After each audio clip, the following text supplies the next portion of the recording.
भगवान श्री कृष्ण को नमस्कार करते हुए आप सभी का अनंत एकेडमी ऑफ मैथमेटिक्स में स्वागत है। हम करेंगे differential equation of central orbit in pedal form.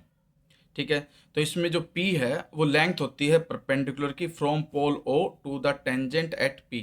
यानी कि एक तो पॉइंट O हो गया और एक आपका कर्व है, उस पर एक पॉइंट P होता है, उससे एक टेंजेंट क्रॉस होती है। ठीक है, तो वो जो परपेंडिकुलर होता है पोल से लेकर के टेंजेंट की तरफ, तो उसकी जो लेंथ है वो हम पी लेंगे। और ये आपको पेडल फॉर्म जो है वो याद रखनी पड़ेगी आपको। ठीक है, 1/p² equal to 1/r² plus 1/r⁴ dr/d θ whole square. ठीक है, तो इसको मैं यहाँ लिख लेता हूँ एक बार, फिर इससे आगे हम बढ़ेंगे।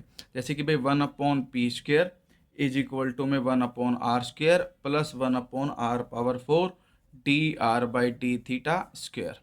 इसको हम ये भी लिख सकते हैं, ये तो 1/r² प्लस ब्रैकेट के अंदर -1/r² dr/d θ होल स्क्वायर, क्योंकि ये माइनस का स्क्वायर तो प्लस हो जाएगा और 1/r² का स्क्वायर 1/r⁴ हो जाएगा, वो बाहर लिखा हुआ है, तो ये एक ही बात है।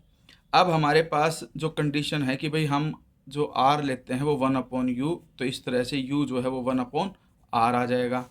अब डेरिवेटिव करेंगे with respect to theta, du/d θ is equal to 1/r का -1/r² dr/d θ।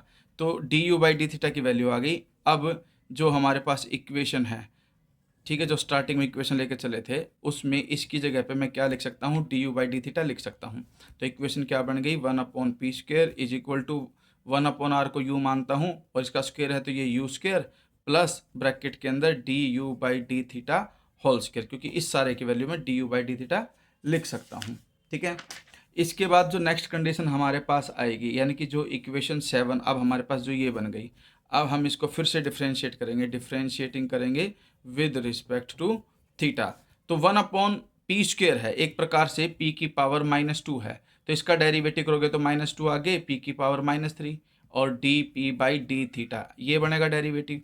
तो इसका हम कर देंगे -2 डिवाइडेड बाई p³ हो जाएगा और इनटू में dp/d θ, क्योंकि विद रिस्पेक्ट टू थीटा कर रहे हैं, और ये p की पावर -3 डिनोमिनेटर जाके +3 हो जाएगी, इज इक्वल टू u² का 2u और फिर u का du/d θ, फिर प्लस का साइन, du/d θ होल स्क्वायर है तो 2 आगे du/d θ और फिर d²u/d θ²। ये कंडीशन हमारे पास आ गई।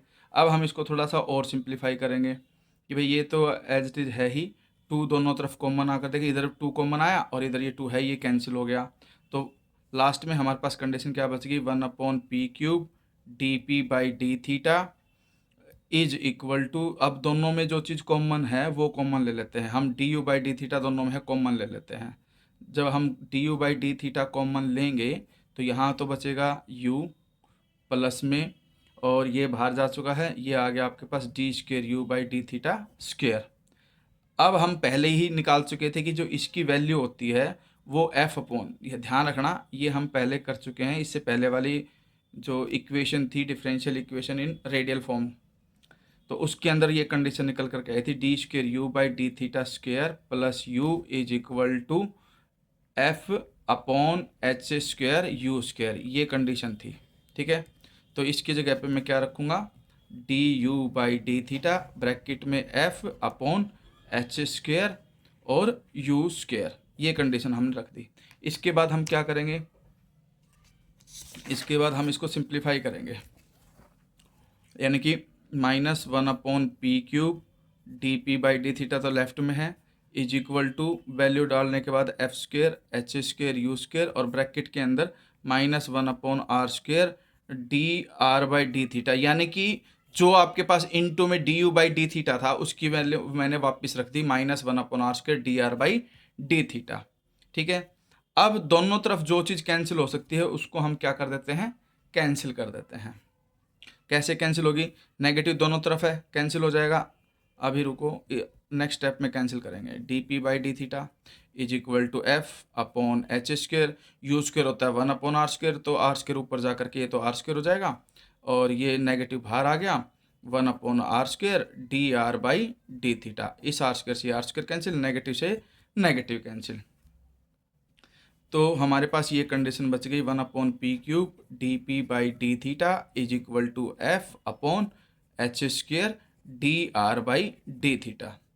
इसके बाद ये एच स्क्वायर भी इधर आ गया, ठीक है, और ये जो D R by D theta है ये भी उधर चला जाएगा, यानी कि 1/p³ D P by D theta into M H square इधर आ गया, और ये D R by D theta इधर आकर के D theta by D R हो गया is equal to M F. तो ये h² D P by D theta into D theta by D R is equal to F.